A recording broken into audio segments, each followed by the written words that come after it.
नमस्कार, आप देख रहे हैं अपना उत्तर प्रदेश और साथ आपके महबूब तशा। बुलेटिन की शुरुआत करेंगे इस वक्त की बड़ी जानकारी के साथ। इस वक्त की बड़ी खबर राजधानी लखनऊ से बता दें आपको, सीएम योगी ने वर्चुअली उद्घाटन किया है। प्रयागराज में सीमेंट प्लांट का वर्चुअल उद्घाटन किया है मुख्यमंत्री योगी आदित्यनाथ ने। 20 लाख टन उत्पादन क्षमता का ये सीमेंट प्लांट है, जिसका आज उद्घाटन वर्चुअली किया है मुख्यमंत्री योगी आदित्यनाथ ने। और इस पूरे कार्यक्रम की तस्वीरें भी टीवी स्क्रीन पर आपके सामने है। बड़ा कार्यक्रम आयोजित किया गया था, उद्घाटन किया, लेकिन वर्चुअल मोड में मुख्यमंत्री योगी आदित्यनाथ ने इस स्टील प्लांट का उद्घाटन किया है, सीमेंट प्लांट का उद्घाटन। और यहां जानकारी के लिए बता दें कि 20 लाख टन उत्पादन क्षमता का ये सीमेंट प्लांट बताया जा रहा है। और इसी के साथ और भी 2 इकाइयां हैं। ये इकाई प्रयागराज में स्थापित की गई है, जिसका लागत है 20 लाख टन उत्पादन क्षमता। ये लागत बताई जा रही है सीमेंट प्लांट की। और इससे पहले 2 इकाइयां पहले से उत्तर प्रदेश के 2 जिलों में मौजूद है। एक हमीरपुर में एक सीमेंट प्लांट की इकाई स्थापित की गई है और एक अलीगढ़ में सीमेंट प्लांट की इकाई स्थापित की गई है। इसके बाद अब ये तीसरी इकाई होगी जो कि उत्तर प्रदेश में स्थापित की गई। और 20 लाख टन उत्पादन क्षमता वाला ये स्टील प्लांट है, जिसका आज उद्घाटन किया है मुख्यमंत्री योगी आदित्यनाथ ने। वर्चुअल मोड से इस सीमेंट प्लांट का उद्घाटन हुआ है। और लखनऊ से इस वक्त की बड़ी जानकारी आपको बता रहे हैं। प्रयागराज में ये सीमेंट प्लांट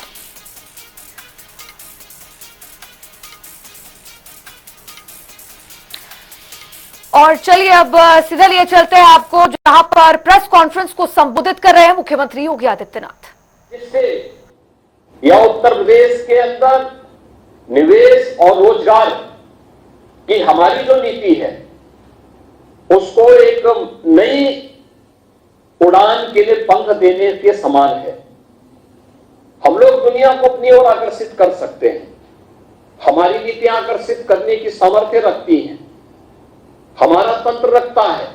लेकिन अगर हम अपने ही लोगों को संभाल के नहीं रख पाएंगे तो फिर मुझे नहीं लगता है कि हमारा निवेश हमारे लिए अनुकूल और लाभदायी हो पाएगा।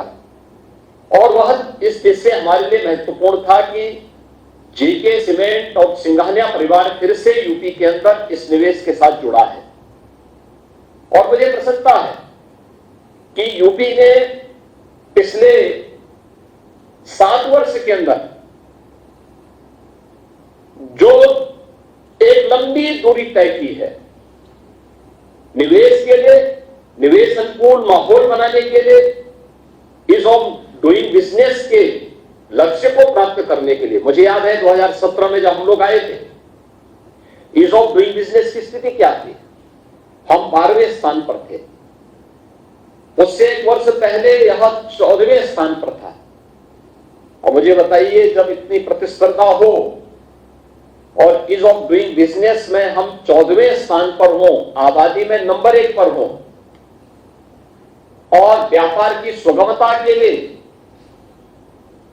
किए जाने वाले प्रयास में हमारा स्थान 12वें और 14वें स्थान पर होगा, तो दुनिया का कोई भी निवेशक आपके पास नहीं आएगा। कानून व्यवस्था की दुर्व्यवस्था किसी से छुपी हुई नहीं थी। हर तीसरे दिन दंगा होता था, धमकियां दी जाती थी, बिजनेसमैन को प्रताड़ित किया जाता था। एक फाइल के लिए उन्हें कई बार कार्यालयों के चक्कर लगाने पड़ते थे। हम लोगों ने रिस्क लिए, रिफॉर्म किए, हम लोगों ने पॉलिसी बनाई, हम लोगों ने उसको मजबूती के साथ लागू किया। और आज परिणाम है कि ईज ऑफ डूइंग बिजनेस में यूपी न केवल 2 पे बल्कि देश के अंदर एचिएबल स्टेट में यूपी का स्थान है। मोस्ट एचिएबल स्टेट के रूप में यूपी आज तेजी के साथ आगे बढ़ा है। और निवेश के लिए इन्वेस्टर समिट कैसे होने हैं, यह भी 2023 में यूपी ने देश के सामने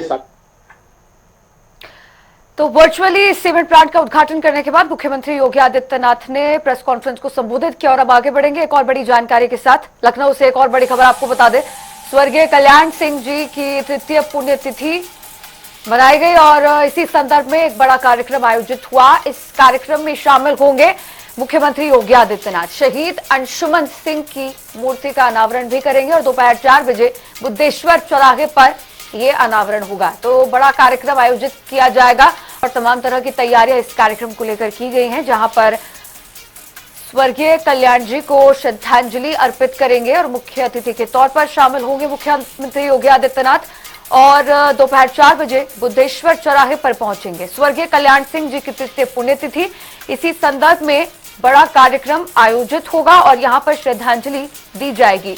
शहीद अंशुमन सिंह की मूर्ति का भी अनावरण होगा और दोपहर 4 बजे ये कार्यक्रम शुरू होगा। इस कार्यक्रम की शुरुआत होगी और मुख्यमंत्री योगी आदित्यनाथ कई संगठन के मेंबर्स के साथ यहां पर पहुंचेंगे। और एक और बड़ी जानकारी आपको बता देते हैं, प्रयागराज से इस वक्त की बड़ी खबर जो सामने आ रही है।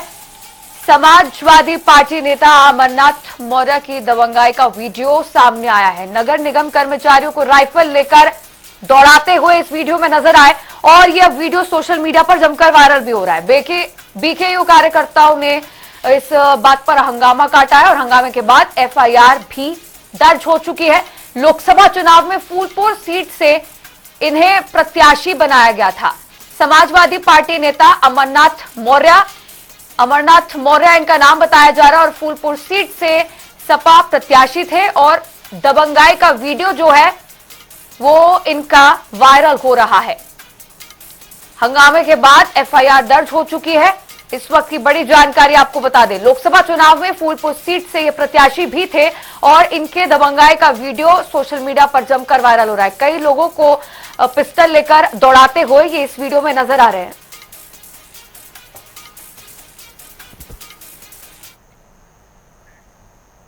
और चलिए बुलेटिन में आगे बढ़ेंगे। बता दें कि एससी एसटी में सब कैटेगरी से जुड़े सुप्रीम कोर्ट के फैसले के खिलाफ भारत बंद का असर उत्तर प्रदेश के कई जिलों में देखने को मिल रहा है। भारत बंद के आह्वान पर बहुजन समाज पार्टी और अन्य संगठनों के लोग कई जिलों में प्रदर्शन कर रहे हैं। दुकानें बंद करवाई जा रही हैं और मार्केट नहीं खोलने की अपील भी की जा रही है। भारत बंद का असर आगरा, गोरखपुर, हाथरस, मथुरा समेत कई जिलों में दिख रहा है। भारत बंद को लेकर आज बीएसपी के सैकड़ों कार्यकर्ता गोरखपुर के अंबेडकर चौक पर इकट्ठा है। आप देख सकते हैं यहाँ पे प्रोटेस्ट चल रहा है और भारत बंद को लेकर पूरी तरीके से यहाँ पे कार्यकर्ता इकट्ठा हो गए हैं और साथ में देखेंगे आप यहाँ पे कि यहाँ पे पुलिस फोर्स भी उस तरफ मौजूद है और पूरी तरीके से यहाँ पे जो कार्यकर्ता हैं वो दुकानें बंद कराने के लिए, यानी कि जो भारत बंद को लेकर उनका आह्वान है उसको लेकर पूरी तरीके से यहाँ पे इकट्ठा हो गए हैं और अब से थोड़ी ही देर में यहाँ से निकलेंगे। आप ये भी देखेंगे कि दुकानें यहाँ पे किस तरीके से अभी बंद नजर आ रही है और यहाँ पे सैकड़ों कार्यकर्ता इकट्ठा है। अब देखना होगा कि आगे जो यहाँ से ये जुलूस की शक्ल में निकलेंगे और जाके जिलाधिकारी से मिलेंगे और ज्ञापन देंगे। इस बीच तमाम चौराहों से ये काफिला गुजरेगा। यहाँ पे सीनियर लीडर हमारे साथ मौजूद है। क्या कहेंगे, कितनी तैयारी है भारत बंद को लेकर? देखिए, ये भारत बंद जो हो रहा है, देश की जो पिछड़ी जातियां हैं, एससी एसटी जातियां हैं, जिनके आरक्षण को संविधान में दिया गया है। डॉक्टर बाबा साहब भीमराव अम्बेडकर जी ने एक संविधान में जो संविधान बनाया, उसके साथ ये केंद्र की सरकार जो सुप्रीम कोर्ट को आगे करके और नियम पे नियम ला करके जनता आज इस समय भूखमरी से परेशान है, बेरोजगारी से परेशान है, महंगाई से परेशान है, युवा परेशान है। ऐसे में इस तरह के मुद्दे ला करके केंद्र सरकार जो सुप्रीम कोर्ट को आगे अभी दुकान बंद कराने का क्या है? यहाँ पे दुकानें बंद कराएंगे, क्या कराएंगे? नहीं, दुकानें ऑलरेडी आप देखते जाइए, सारे व्यापारी समझदार हैं, अपने अपनी दुकानों को लगभग आधी दुकानों को बंद कर चुके हैं और थोड़ी बहुत जो हम लोग यहाँ से निकलेंगे वो समझ रहे हैं कि जनता के संघर्षों की लड़ाई है, जनता के हक की लड़ाई है। इसमें वो लोग पूर्ण रूप से समर्थन दे रहे हैं और स्वेच्छा से दुकान बंद कर रहे हैं। हमें बंद कराने की जरूरत ही नहीं पड़ेगी। हमारे साथ एक और यहाँ पे है बीएसपी के लीडर है। क्या कहेंगे कोऑर्डिनेटर साहब, आप क्या कहेंगे? यहाँ पे दुकानें बंद कराने की क्या आज इंतजाम है? देखिए, इस हिसाब से हम लोग को जन समर्थन मिल रहा है तो हमारे जो दुकानदार भाई, जो व्यापारी भाई हैं, वो स्वयं ही दुकानों को बंद कर रहे हैं। हम लोग निवेदन कर रहे हैं संवैधानिक दायरे में रह करके, आप लोग इतना बड़ा जो हनन हो रहा है एससी एसटी समाज के साथ, जो ये सरकार जुल्म जाती कर रही है, उसको रोकने के लिए आप लोग हमारा समर्थन करें। इस तरह से हम लोग निवेदन कर रहे हैं। लोग हम लोगों की बातों को मान रहे हैं। निश्चित रूप से हम लोग देश भारत बंद में हम लोग का जो अपना काम है वो पूरी तरह से कामयाब होगा, हम लोग सफल होंगे। क्या लग रहा है, सुप्रीम कोर्ट के फैसले के खिलाफ जा रहे हैं आप? अभी तक सरकारी के खिलाफ जाया जाता था, अब कोर्ट के खिलाफ क्या मतलब संविधान का क्या ये मतलब? देखिए, बहुजन समाज पार्टी हमेशा से अनुशासित पार्टी रही है, आप लोगों को पता होगा। हमारी नेता आदरणीय बहन कुमारी माइती जब भी आवाज उठाती हैं तो न्याय के साथ खड़ी होती हैं, अत्याचार के खिलाफ खड़ी होती हैं। निश्चित रूप से आज तक उन्होंने कभी इस तरह का काम क्या मांग है, अभी मांग क्या है? मांग हम लोग का ये है कि जो आरक्षण में क्रीमी लेयर की व्यवस्था लोग ला रहे हैं उसको बंद करें, क्योंकि वो संविधान के विरुद्ध है, खिलाफ है। बाबा साहब को मानने वाले हम लोग हैं, इसलिए हम लोग बाबा साहब के सम्मान में, संविधान के सम्मान में इस आरक्षण को इस तरह से क्रीमी लेयर में नहीं आने देंगे। इसलिए सरकार को चाहिए कि अपनी बात से पलट करके अपनी बात को वापस लेते हुए नौवीं सूची में शामिल करके इसको खत्म करने की व्यवस्था बनाएं। आपने देखा किस तरीके से यहाँ पे तैयारी है और इन लोगों की मांग है कि सुप्रीम कोर्ट ने जो फैसला दिया है वो संविधान के खिलाफ है, यानी कि बाबा साहब अम्बेडकर ने जो संविधान बनाया था उसमें जो है कहीं ना कहीं उसको लेकर खामी है। इस बात को लेकर आज यहाँ पे प्रोटेस्ट किया जा रहा है। अब आने वाला समय ही बताएगा कि भारत बंद यानी गोरखपुर में बंदी कितना सफल होने वाली है। सुभाष गुप्ता, जनता टीवी, गोरखपुर।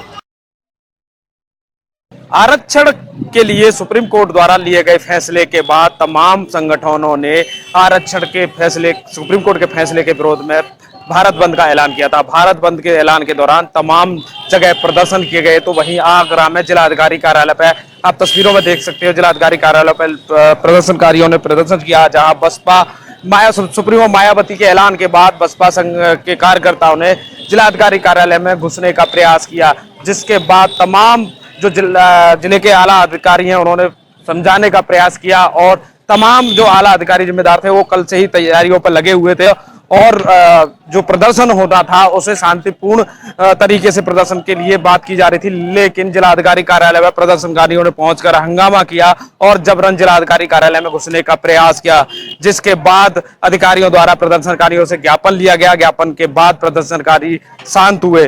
ब्रजकिशोर शर्मा, जनता टीवी, आगरा। तो ये तस्वीरें उत्तर प्रदेश के तमाम क्षेत्रों से आप देख रहे थे, जहां पर जोरों शोरों से प्रदर्शन किया जा रहा है सुप्रीम कोर्ट के क्रीमी लेयर वाले फैसले को लेकर। और हमारे तमाम संवाददाता उन क्षेत्रों में मौजूद है, लगातार आपको अपडेट करते रहेंगे। फिलहाल के लिए इस बुलेटिन में इतना ही। रुक रहे एक छोटे से ब्रेक के लिए, देखते रहिए जनता टीवी।